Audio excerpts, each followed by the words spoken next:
రాష్ట్రంలో ఆర్థిక విధ్వంసం జరిగిందన్నారు డిప్యూటీ సీఎం భట్టి విక్రమార్క. ఎవరిని కించపరిచేందుకు శ్వేతపత్రం విడుదల చేయలేదన్నారు. 10 ఏళ్లుగా వాస్తవానికి విరుద్ధంగా బీఆర్ఎస్ బడ్జెట్ పెట్టిందన్నారు. బడ్జెట్కు వాస్తవ వ్యయానికి మధ్య 20% తేడా ఉందన్నారు. అంకెల గారడీ చెప్తూ ఇన్నేళ్లు ప్రభుత్వం ప్రజల్ని మోసం చేసిందన్నారు భట్టి విక్రమార్క.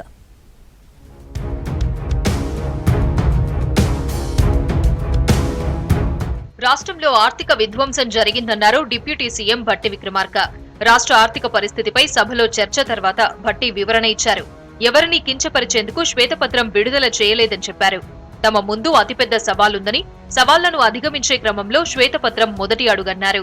ఈ రాష్ట్రంలో జరిగినటువంటి ఆర్థిక విధ్వంసం, ఈ రాష్ట్రంలో జరిగినటువంటి ఉన్నటువంటి వనరులు ఏ రకంగా ఈ రాష్ట్ర ప్రజలకు ఉపయోగపడ్డాయి, ఏ రకంగా దారి మళ్లించబడ్డాయి అనేటువంటి అంశాలు నిజంగా రాష్ట్ర ప్రజలకి, స్టేక్ హోల్డర్స్ అందరికీ తెలియాల్సినటువంటి అవసరం ఉంది. కాబట్టి ఈరోజు ఈ సభలో శ్వేతపత్రాన్ని ప్రవేశపెట్టడం జరిగింది తప్ప ఈరోజు రాష్ట్ర ఇమేజ్ ని దిగజార్చడానికో లేదా దేశం దృష్టిలో అద్భుతంగా అభివృద్ధి చెందుతున్న తెలంగాణ రాష్ట్రం అలా లేదు, ఇలా ఉందని చెప్పాలన్నటువంటి ఉద్దేశంతోనూ చేసింది కాదు.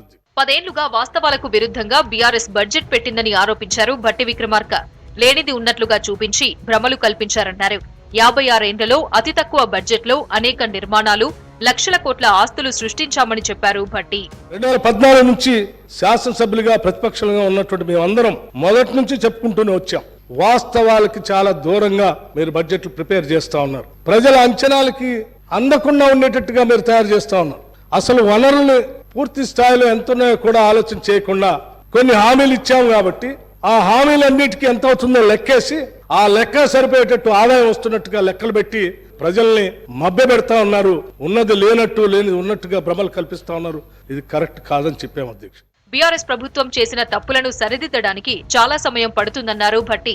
కేసీఆర్ ప్రభుత్వంలో ఎవరైనా ప్రశ్నిస్తే కేసులు పెట్టేదన్నారు. కేసీఆర్ పాలనలో స్వేచ్ఛ, స్వాతంత్ర్యం లేదన్నారు.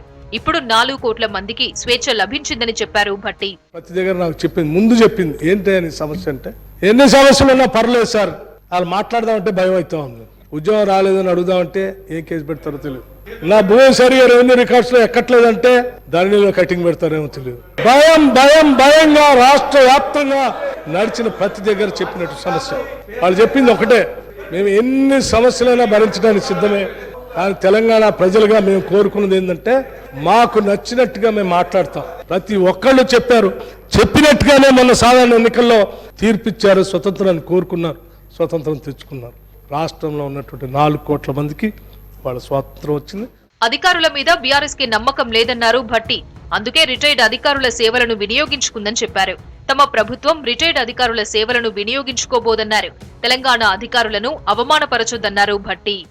మీకు నమ్మకం లేదు కాబట్టే తెలంగాణ అధికారులు పక్కన పెట్టి ఏపీ క్యాడర్ కేటాయించినటువంటి అధికారులు తీసుకొచ్చి అత్యున్నతమైనటువంటి సిఎస్, డీజీపీ పోస్టులో కూర్చోబెట్టుకొని మీరు పాలన చేశారు. రిటైర్ అధికారులు దాకా పోవాల్సిన అవసరం లేదు. మాకు ఇక్కడ సర్వీస్లో ఉన్న అధికారులు నిష్ణాతులే, వాళ్ళే తయారు చేసి ఇచ్చారు కదా. బడ్జెట్ కూర్చొని మాట్లాడటం మీకు అది అవసరం. మీరు ఓ దశాబ్ద కాలం పైబడి దాటిపోయినటువంటి వాళ్ళు రిటైర్ అధికారులు కూడా మీరు హెచ్ఓడీలుగా పెట్టుకొని ఈ పాలనలో వాళ్ళ ముందు పెట్టి పనిచేసే అధికారులను పక్కన పెట్టారు సర్వీస్ లో ఉన్నటువంటి వాళ్ళు. మీరైనా మేం చేస్తామని కూడా మీరు ఊహించుకుంటే ఎట్లా అధ్యక్ష? దశాబ్ద కాలంలో జరిగిన ఆర్థిక తప్పిదాలను ప్రజలకు వివరిస్తామన్నారు కాంగ్రెస్ నేతలు.